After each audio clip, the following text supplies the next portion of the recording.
সন্মুখত দেখা পোৱা প্ৰতিগৰাকীকে মই ৯২ সংখ্যক ৰাস মহোৎসৱৰ শুভকামনা জনাইছোঁ।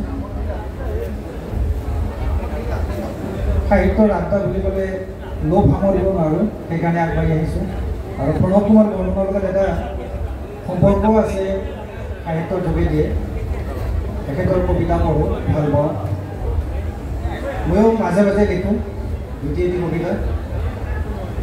২০১৪ চনত এখন কবিতা পুথিত প্ৰকাশিত হৈছে। কবিতা পুথিখনৰ নাম তুমি বাঁহৰ দলং দেখিছানে। অৱশ্যে তাৰ পিছত লিখা কবিতা এটিহে মই আজি পাঠ কৰিব বিচাৰিছোঁ।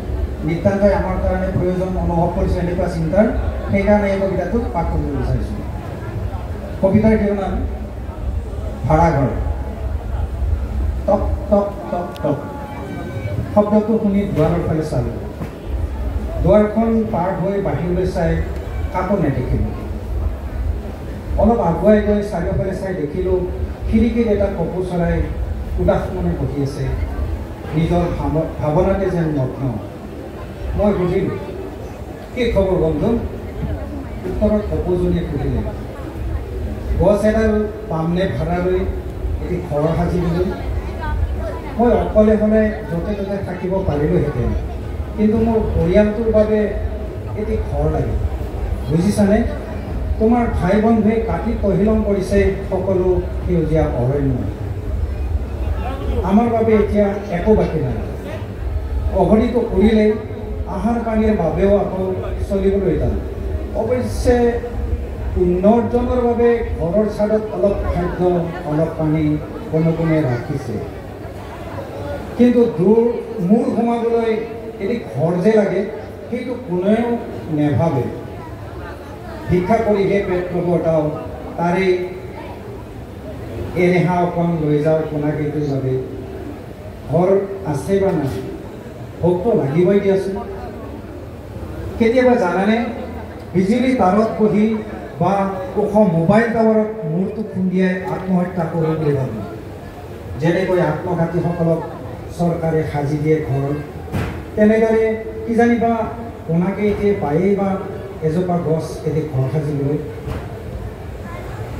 কথাবোৰ শুনি মৰ্মাহত হ'ল। ইমানবোৰ কথা কেতিয়াও ভবাই নাছিল। গছ বন কাটি তহিলং কৰিছোঁ, ইহঁতৰ কথা একো নভবা হৈ হাত জোৰ কৰিহে ক'লোঁ, ক্ষমা বিচাৰিছোঁ মই সকলোৰে ক'লোঁ। সহৃদয়ে সবিনয়ে অনুৰোধ কৰিছোঁ, আত্মদাহৰ কথা এৰি পেলোৱা, আত্মদাহৰ কথা এৰি পেলোৱা মনৰ পৰা, আৰু মোৰ ঘৰৰ পিৰালিতে থকা সেই ফুলনি দৰাতেই তুমি সপৰিয়ালে চলিব পৰাকৈ এটি সৰু ঘৰ সাজি লোৱা। তাতেই লোৱাচোন জিতাপি কিছুদিনলৈ। কপৌজনীয়ে ক'লে, মহান উপকাৰ হ'ব।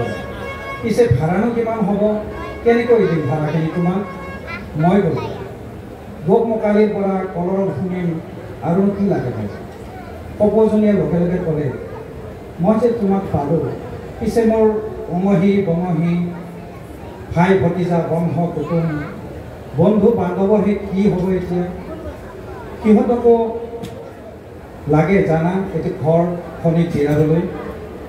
মই ক'লোঁ, এতিয়া মানুহে কিছু বুজিছে। টেঙা তিতা কেঁহাকে ধৰি কিছু ফল মূল আৰু ঔষধি গছবোৰ অ'ত ত'ত ৰুইছে দুই এজোপা। কৰোণা লেখীয়া কিছু মহামাৰীয়ে সচেতন হ'বলৈ সকীয়াইছে। গতিকে তোমাৰ ভাই বন্ধু কোনে এতিয়া আৰু নালাগে আত্মজা দিবলৈ। কথাখিনি শুনি কপৌজনীয়ে কলৰৱ কৰি পাখি মেলি উৰি গ'ল। বন বাট গোটা গোটা দিলৈ মৰমেৰে এটি ঘৰ সাজিবলৈ, পাৰি বাকি চানি আমি জিৰাবলৈ। ধন্যবাদ।